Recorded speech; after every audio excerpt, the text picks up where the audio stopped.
You're good to go. Okay, I guess I'm just having a little bit wondering how I'm gonna start it. Yeah.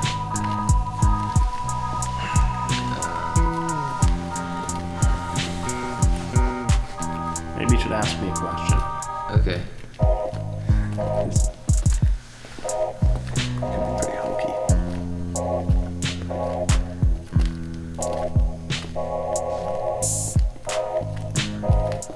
Actually, should we do like an introduction? Hello, fans. Today we're gonna be taking a bit.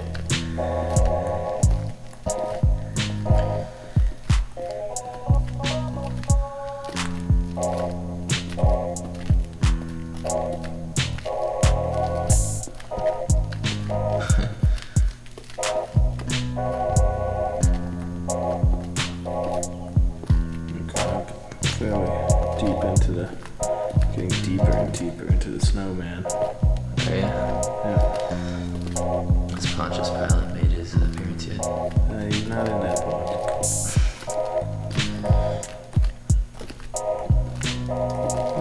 It's an interesting book. I'm enjoying it a bit. It's not that bad.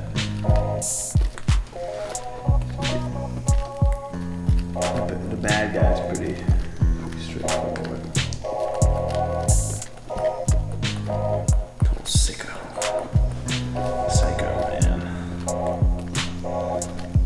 The theme of domesticity is very strongly invoked in this one.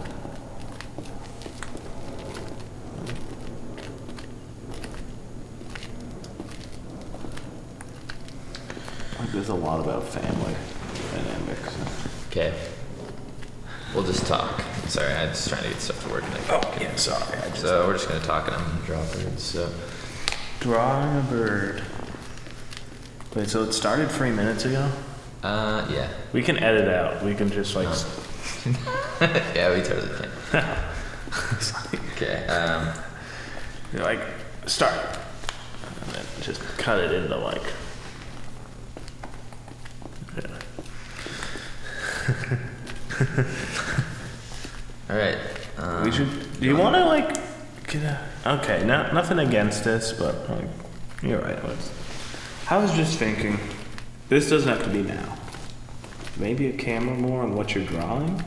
That's what I was trying to do just now. Okay. I was trying to do like a screen capture of it. Oh, yeah. Sorry. Yeah. So I don't Did know. it work? I don't know. I'm trying to. Figure it out. Yeah. Okay. I'll just think more about the snowmen. About all those snowmen that get created. Who is the snowman? Occidental philosophy.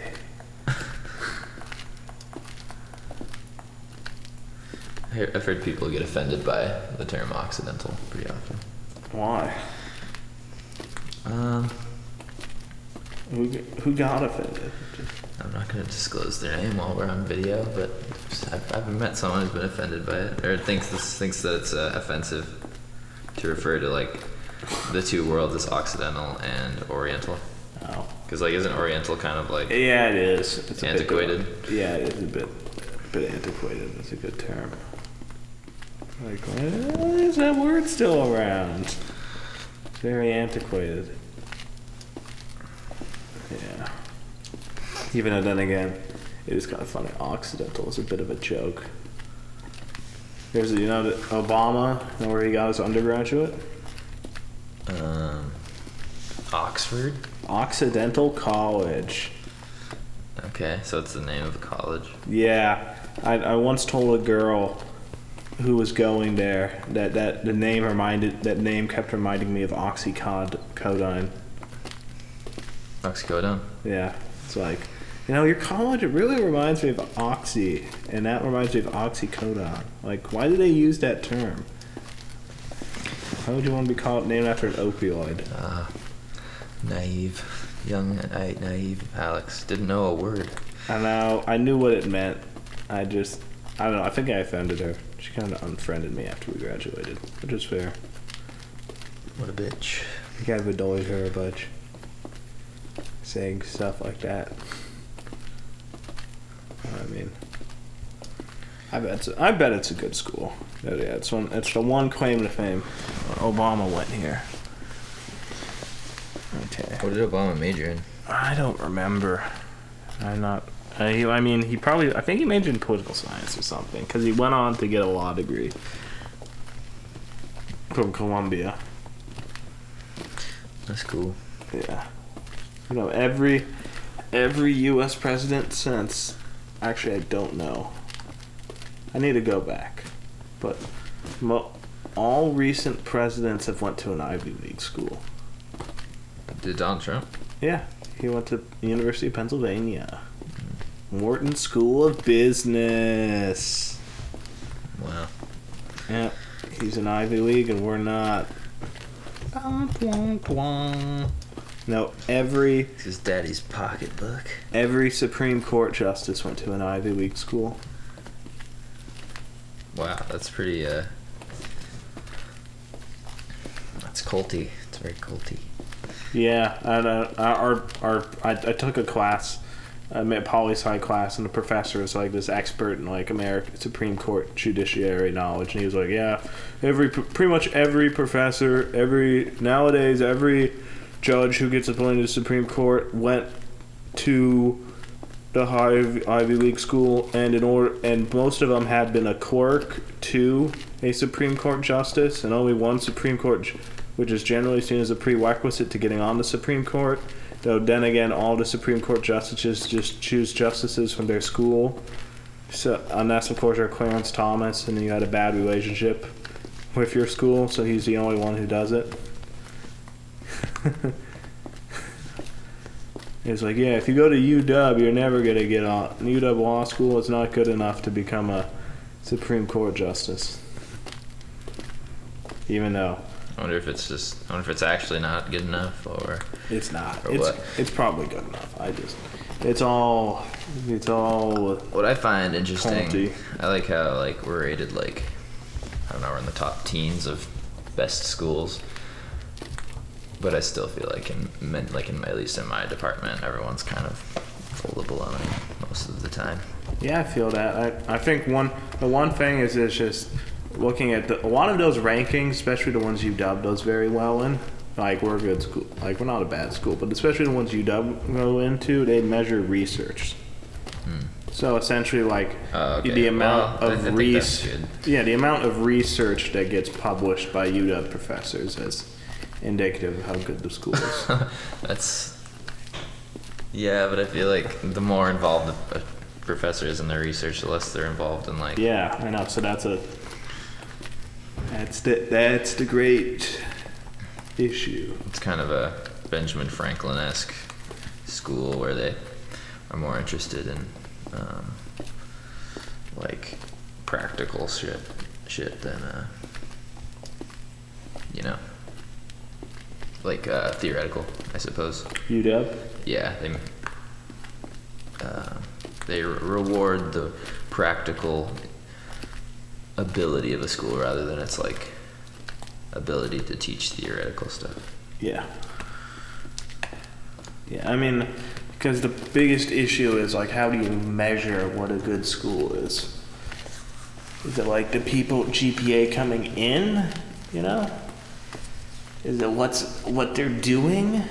Like, how do you measure how good teaching is? It's very esoteric. Great, my professor polls. Super scientific, guys. Utterly incredible. When do we want to start? We've already started. What? Yeah. This has been it? This is it? This is the meta beginning. I don't know. And then we're gonna meta end it before you even know. I don't know. I just like thinking of those scientific polls. It's just hard to actually quantify how good a college is. Like, is it about the talent of the people coming in? Because if that's the case, then it's probably like Caltech, or not Cal. Berkeley's a good school though, but Caltech's a lot better. Is it like, Caltech or like at Massachusetts Institute of Technology or Stanford or Harvard or, a school that's just like great GPA scores, but even then, like, A lot of people argue GPA doesn't really predict that much success in college or SAT. Still, Yeah, I saw some on the great news source that is Facebook. I saw that, like, I think a large percentage of millionaires got like around like a 2.0 GPA or something like that. really?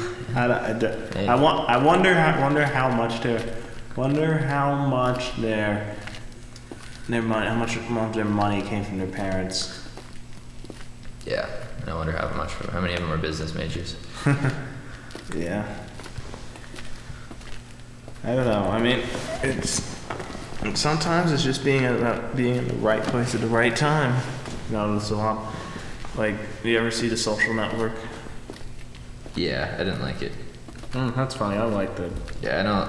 I think you and Anthony said you really liked it, We but should have a talk about. We should rewatch it and have a talk about what we thought about it after. I think I was just young and I thought it was boring. I wasn't really watching it for like its Okay. historical significance. I don't know. I'm always remembered that one scene in the movie where they found Facebook in Zuckerberg's dormitory. And it's like Zuckerberg, Eduardo Salvaron, and like two other guys. I think one of his name's Dustin Moskovitz, and I think like there's at least one other guy. And like I looked them up immediately after the movie was over, and both those guys became billionaires just because of the fact they got like 5% of Facebook stock when they were in. Yeah, I remember you telling me that. I was like, boom. They're just billionaires because of. When we're billionaires from our YouTube channel, let's not give anybody 5%. Yeah, it's that's like the point of the movie if you really look at it, just how important it is to draw up sound legal documents. Yeah, which is like a very mundane part of life, in my opinion. I mean, that's the catch. It's all about the money, which is then all about the legal documentation of the money. Whose Clash of Clans legal fort is the largest in preparation for the onslaught of, is it goblins that attack in Clash of Clans? Quinn, I'd never played Clash of Clans. I think it's goblins. Okay, I think I just played once when I was going to Eastern Washington University. Oh, nice. Yeah, I knew a bunch of people who played that game a bunch. Then it kind of died. Yeah, Like most mobile games. it's because they're just time wasters. Yeah, I mean, are we living through a mobile games bust, or like, did I just fall out of mobile games? Because I don't know anybody who really plays mobile games. Well, people play like Fortnite, right? I guess you're right, but that's also like crossplay.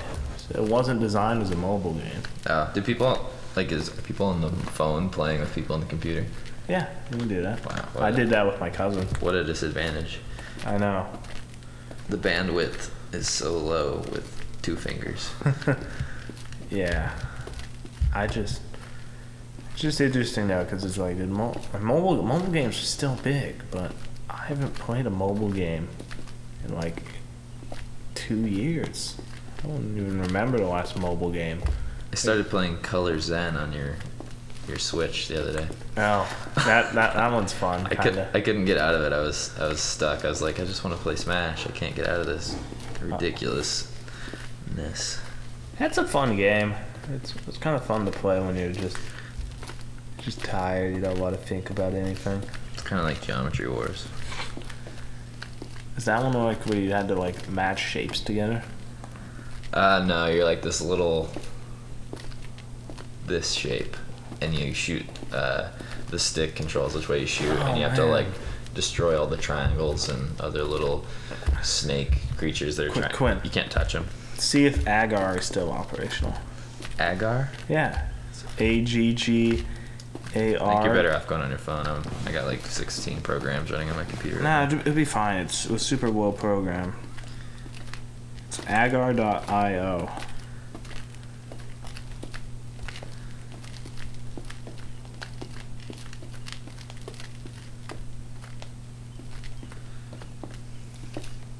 Oh man, it's still up. This game was the best.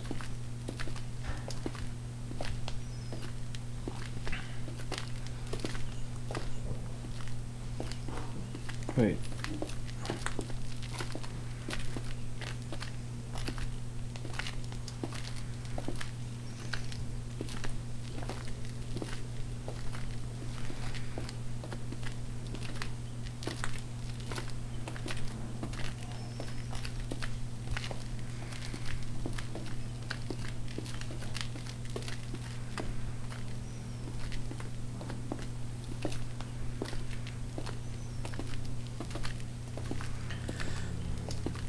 I think the largest block I have with having a YouTube channel is like talking to the viewer.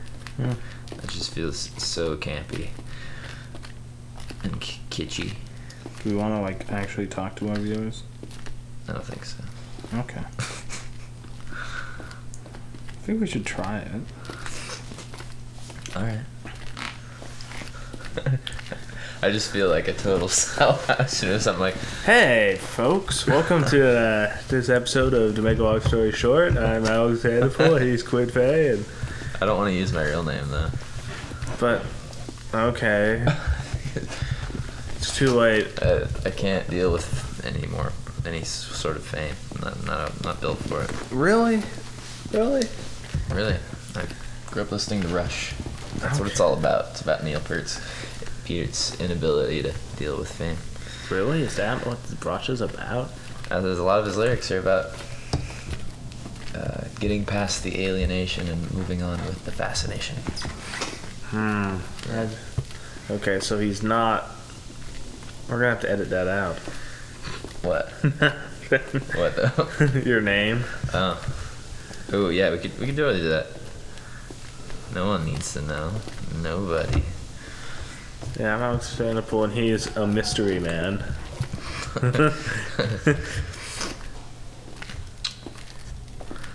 It's a good alias. You ever seen the show Alias? That's the one with Jennifer Gardner, right? Yeah, my mom and I used to watch it growing up. Man, that would sound really cool, and then they just lost the plot, like most American TV shows. I don't know about that. That was good. Oh, it gets bad in the later seasons. Okay. Yeah. Good for like an season, and then they run out of good I ideas. mean, so does Tokyo Ghoul. Ouch. Ouch, Quinn, ouch. It was good for like 2 seasons, and if you read the manga, it was good for most of it, and then they just ran out of ideas. You want to talk about the hot topic of today, which is the return of Senator Okay, yeah, let's do a Star Wars reaction video. Palpatine. Pulpotine. Yeah. Yeah, let's just do a Star Wars reaction You video. think she's gonna? So she like does a backwards side flip over Yeah, that. Kylo's ship. Do you think? Was that Kylo's ship? Like, they clearly tried to make it seem like it was Kylo's ship, but I don't. It's definitely Darth Vader. It was definitely a callback to the sequel trilogy. Ooh, what if they have like a bunch of like cyborg Darth Vaders? What? Because it's called The Rise of Skywalker, and the only Skywalker. No, Yeah. it's just gonna be about Luke giving more guidance to Rey. That's what it's all gonna be about. Or Rey is Rey is a Skywalker. or a clone of Anakin Skywalker. Yeah, I've definitely been entertaining that theory for a while, but I don't. I wish it would happen. Watch J.J. Abrams pull something like that. Is he directing the third one? Yeah, Don't love J.J. Abrams. because but- and we all know he's a big fan of that type of weird stuff, Yeah, he likes weird stuff, but he's also kind of. mainstreaming. He's also it's kind of basic.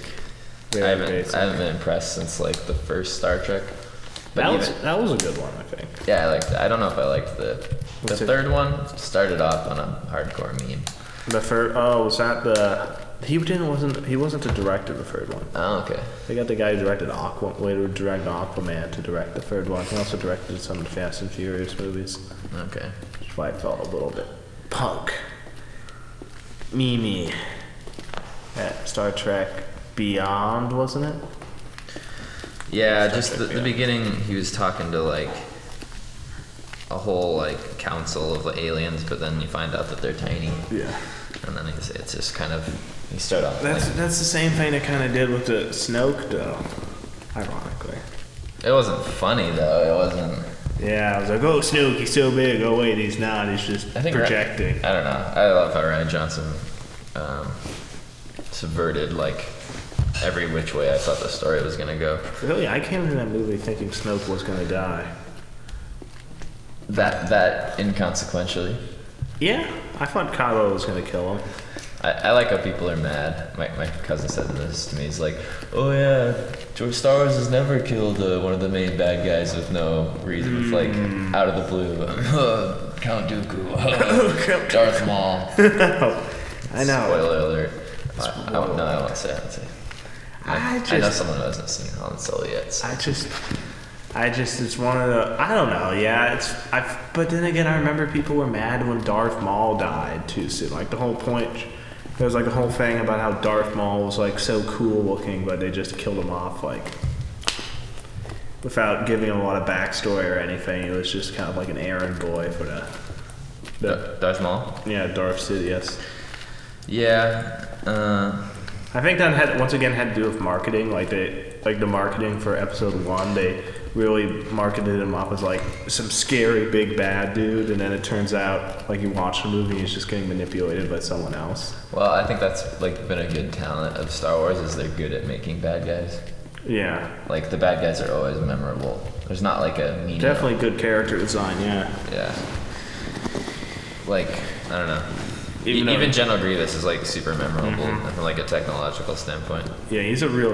They definitely did a good job with the character design, even though that has had a difficulty matching up to the character arc throughout this series. Yeah, which is kind of a motif though. Like it shows like it isn't the villains that last. You know, it's usually the heroes that last. Yeah, I have no problem with that idea.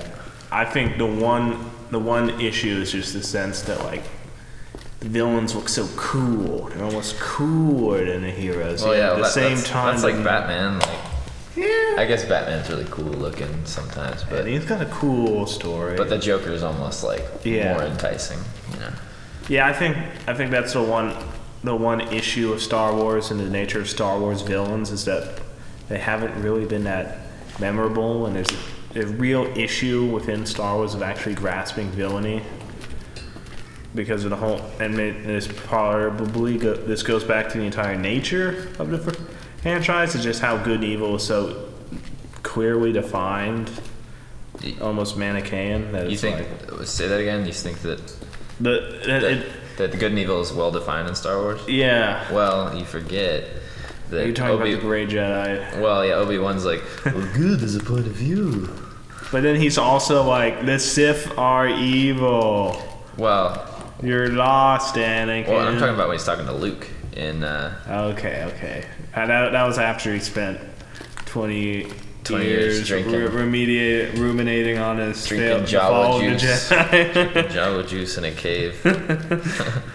I really want that Obi-Wan spinoff to come out. Yeah. But I don't know. I've listened to a lot of. I've been brainwashed by a lot of YouTubers on like cool Star Wars theories and stuff, and I really like the idea that like good and evil are like a point of view or whatever. Yeah. And that kind of validates the prequels in my mind. How like it validates at least Anakin's choice to like be a teenage douchebag. Yeah, I think I watched an interesting YouTube video. I've seen some other videos about this, but I just think that it's a lot of the issue has always been within Light Side and Dark Side, how it's always been very clear cut. At least the story has presented it, and with the exception of Anakin, nobody's really moved back and forth between the light side or the dark side, and everybody's, for the most part, Qui-Gon. But he's a good guy. Count Dooku. Okay, I forgot about Count Dooku. Yeah, and Count Dooku was Qui-Gon's master. Yeah, okay. I guess I was wrong. Wait, no. But Qui-Gon didn't actually. I don't think he might have. He was a great Jedi. Yeah, I know, but Qui-Gon was a good guy. Like, yeah. Well, he never did anything edgy or sketchy in the movies. It's like we're talking about in our Scandinavian crime fiction class. It's the contingent versus the rule following, right? Okay. Contingency versus rule following. Yeah, but I mean that was one of the things where like there's clearly They just haven't really explored that a lot. And then it was something that The Last Jedi was teasing a bunch, like with the whole like Poe Dameron, like I gotta seize this ship. Yeah. I'm not listening to you, Commander, anymore. This is all fooey. Like, why are we just sitting here waiting to get blown up by the dark side? Yeah. Purple-haired chick is very unlikable, but they made her the correct person, which I thought was interesting. Yeah, I was kind of surprised by that, but at the same time, she was so aggressively unlikable that it was. You're kind of mad that she was right. No, it wasn't mad that she was right. It was just like, if she's a bad guy, they're doing a really bad job writing her character. Yeah, well, I felt like she stuck out like a sore thumb. She looked like just, they dyed her hair purple, which was General Hodo. Like, there wasn't also a lot of backstory behind her. Like, she just kind of shows up and was like, "Oh, hey, I'm the captain now." Like, you never like heard her reputation or anything. Like, "Oh, she's got a reputation of being the best general in the galaxy," or yeah. And she doesn't really look very. Not that you need to be hard boiled, but she looked pretty like, I don't know, like Pacific Northwest hippie mother, liberal mother. Yeah, maybe I don't know if it's liberal, but just like hippie. I think hippie's a good term for it. She just looks like a middle-aged woman you'd see at like a book club. Yeah, but I don't know. I mean, I haven't met someone who liked that character, but maybe that character like represented someone's fancy. Yeah, I part of the point. I think there was a lot of people who were very explicitly against this. I wasn't so much, but the sense that like people who were that she was kind of supposed to be discounted because she was a woman. Like they set her up as like some unlikable woman in charge to get like rebelled at, but it turns out she was right all along. So it's a message of like actually trying to see the bigger picture, not just be super fly by the seat of your pants, super contingency. I think they're just trying to like guy. I think they're trying to get mothers to like Star Wars, so they'll buy their kids Star Wars toys. Yeah, that's another another assumption. I don't know. I feel like her character had potential, but it was just a sense that like they didn't really know what they were doing with her. So she really stuck out, and I think the actress did a really good job of what she was given, Laura Dern. But it was just what she was given was really just. She wasn't given a lot to work with. Yeah, I don't think The Last Jedi was the best movie in the world, but I think I was like really like enticed the whole time because I didn't know what the hell was going on. Like I couldn't predict what was going to happen. Okay. The one thing I've been reading about online is particularly a reaction to the new trailer, that there's a sense that they're trying to Star Wars is again trying to undo in a way what The Last Jedi was trying to say, and that like even in the title it's got like Last Jedi was all about like nostalgia's bad, you gotta forget the past, and now hey, look at that, it's the rise of the Skywalker. We got Luke Skywalker in the trailer, we got the Emperor, hey look, is that the Death Star? Like Maybe instead of blowing up the Death Star, they'll rebuild it. I've never done that before. Yeah, episode. I mean, it's Star Wars. Episode. If episode 4 was about the Death Star, episode 6 was about the Death Star, episode 7 was about a Death Star, It's even numbers. You've cracked it. Yeah, episode 9. Oh wait, no, sorry. It's a Death Star. Those aren't all even numbers. Sorry. Really? 9's not an even number. Shoot. 7's not either. But, it's just Death Star. We can maybe do like a math equation to like, how like German student makes algorithm that solves how Game of Thrones will end. New UW student predicts Death Star likeliness. How will they destroy the Death Star this time? Using math. Will they go inside it and find a one weak point and blow it up with a powerful explosive? Probably. UW student asks Alexa how it thinks Star Wars will end.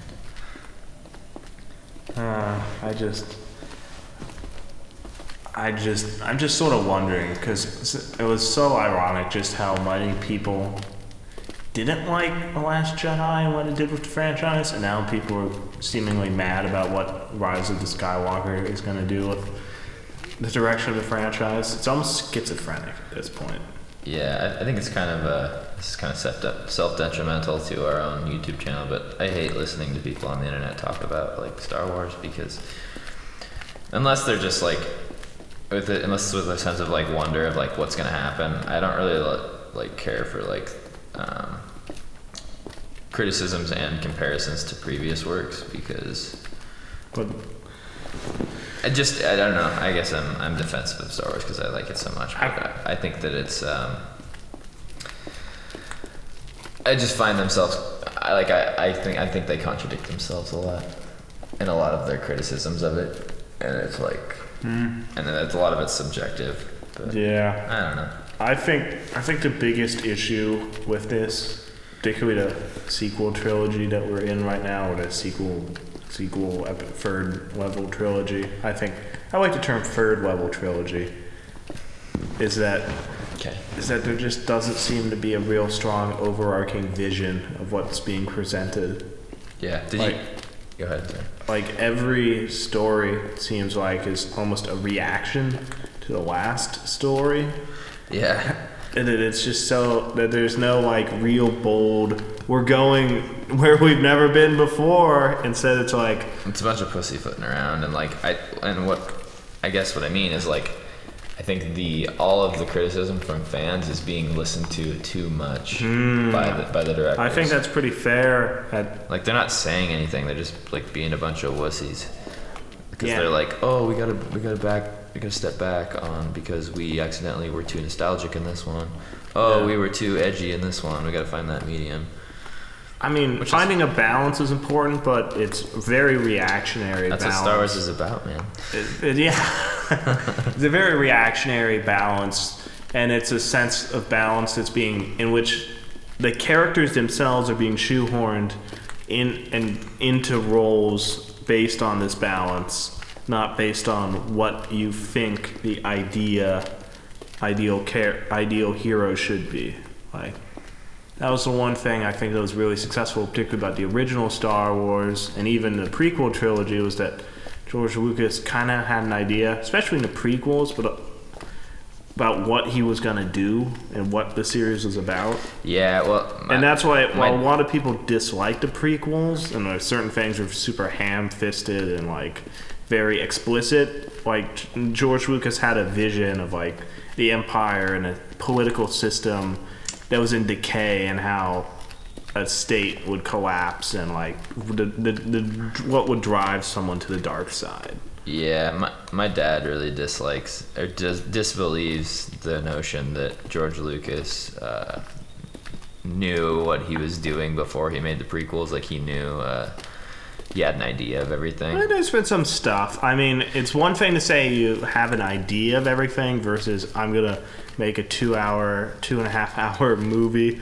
with an explicit set of characters. Yeah. And that was one of I think the biggest issue with the prequels is that he had a very strong overarching idea of what he wanted to present. Yet when it came time to make a movie, he was kind of stuck almost. And that's why really only the third movie ended up being, of the prequels, probably the most worthwhile and engrossing, because the other two movies were essentially just build up to what was going to happen in the third movie. Yeah, I guess maybe people felt like it wasn't important because they knew that it all had to be all for naught. Especially the second movie, because like the first movie, Star Wars Phantom Menace, is very standalone. Like, very, very standalone. Like, you could probably watch it without... It was supposed to be watched without any larger knowledge to the universe. Do you know what... Attack of the Clones, which literally almost ends with the Clone Wars. So, there's an explicit desire, like, well, here we go. Now it's time to watch Clone Wars. Now it's time to watch Revenge of the Sith. Yeah? I think that the prequels are kind of a large like whodunit for like the Emperor, you know. I would. And like depending, you know, it's like made for kids mostly, so it's like I think I knew when I was a kid that Palpatine was the Emperor, but like I don't know if everyone did. Yeah, there was definitely a sense of there was supposed to be a bit of suspense about it, at least for children. I think for adults, and I think that was another issue. I think with the prequels was that the villain was super clear the whole time. Yeah, well, not for everyone. Like I remember talking about it when I was a kid. It was like, I don't know, just kind of like who the hell is the Emperor, dude, or like I don't think it was obvious that it was Palpatine. Maybe it was to a lot of people. But, well, I mean, it's the difference between children's audiences versus adult audience. Yeah, I guess I just can't help but think of it as a child because that's who it was then. But I think that's a little bit why the prequels are enticing to me because like I think I view them that way. Mm-hmm. Because, you know, like eventually in a certain episode of a whodunit, you like kind of have a lot of ideas of who it is. You kind of know, but like, you know, everyone else doesn't. Or you have to wait till the characters in the story are able to figure it out, and that's part of the suspense of like, oh no, I know who it is. They're hanging out with them. Yeah. Oh, Yeah, I don't realize it. and I think a whodunit is like pretty darn similar to the prequels, except it's more like it's like, you know, the story of the fall, which I think is it's pretty appealing.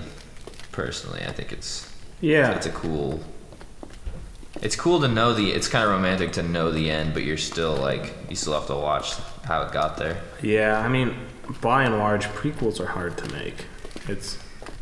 They're at once very easy to make because you know what happens in the end, but at the same time very hard to make because you know what happens in the end.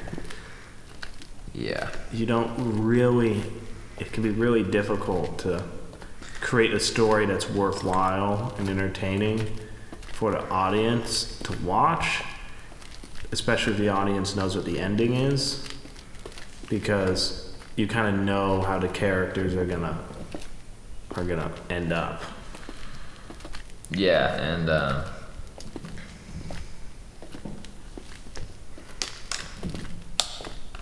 I think that's like a large amount of that weight is placed on Hayden Christensen's attitude during the whole thing, or his tone. Yeah. And he does play like a good angsty teen. And maybe he is an angsty teen. Or he's just a wooden actor. Yeah, I always just took it for what it was, and I wasn't like he's a bad actor because I never like thought of him as an actor when I was a kid. I was like, yeah, that's Anakin. He's kind of whiny. Yeah, you're not really paying attention to the acting. Yeah. I don't know. I felt like they did a good job with the Clone Wars with Anakin. Yeah, he's a bit more. He's an interesting character. Well, that's because anime. Well, it's not transition is so much better than any other form of entertainment. It's not an anime. It was like, wasn't it kind of like the OG? I mean, the OG Star Wars Clone Wars is pretty anime influenced, but like the new age Clone Wars that they made was not as anime influenced. I almost thought it was claymation, but it wasn't. Though they clearly had a very sculpted character. Yeah, like Obi-Wan's like chiseled beard that never moves. I was like, is that claymation? When I was really young and watching it, like. Well, I think it just makes it way easier to animate. They have a literal like set of emotions that they just like, oh yeah, make Obi-Wan sad right now. Oh.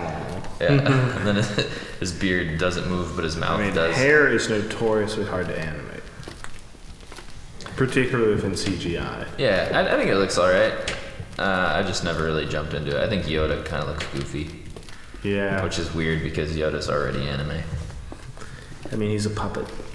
Or is he? Well, he's half the time a puppet though. Okay. In the newest one, he was just a CGI girl. No, he was a puppet in the newest one, but in the prequels, he was CGI. Yeah. Now, once again, a reaction to the prequels and the sequels. Oh, let's bring Yoda back, but he's not CGI this time. Let's make him a puppet because everybody liked that. See, and when I was a kid, I just assumed that when Yoda's species got older, he turned into a puppet. You know?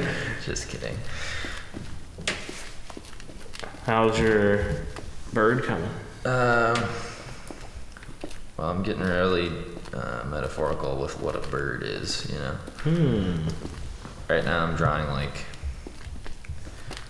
it's kind of like something that a bird is going to interact with, I suppose. So like butterfly? A little bit more abstract and like I don't even know what it is yet. I'm just kind of Future of a bird. maybe a bird's gonna fly out of it. Okay. I mean, just thinking, if dinosaurs evolved into birds, what are birds gonna evolve into? Us. Like really though, like if you look at a dinosaur and then you look at a bird, like imagine I think it depends on the environment. another 100 million years of evolution. Alex, I can't believe you didn't bite onto my anime transitional sentence. Quinn, Are we really talking about bird evolution? I mean, make a long story short about it. Birds were dinosaurs, now they're not. I don't know. Well, the T-Rex became the chicken because it had a evolutionary need to make me breakfast. So Mankind evolving the environment based on our own needs, based on our own desires, subconsciously. Should start watching some Shinsekai Yori about it. I'm afraid to start talking about evolution because I think I'll sound like a buffoon amongst the biological community. Yeah, I'm not a biologist. Now, Jack's a bio. We know some bioengineers. We could probably engineer some evolution because that's what bioengineering does, right? Yeah, I think so. I mean, if we're not making Jurassic Park, what are they doing? 3D printing earlobes for mice. That's cool. That is cool. Mice deserve to listen to good music. I think that's it for today. Is it? Alright. I mean, it's been minute 44. Alright, that was our talk on Pontius Pilate. Tune in for next week. More like conscious pilot. Subconscious pilot. Shout out to Mark Fay. No, don't turn that. I got it. Oh. Here, reach your hand out and like it's cool. No? Yeah. And just put your hand over the camera. No, don't turn it off. Okay. Just like, okay, start here again. No, start here and then go.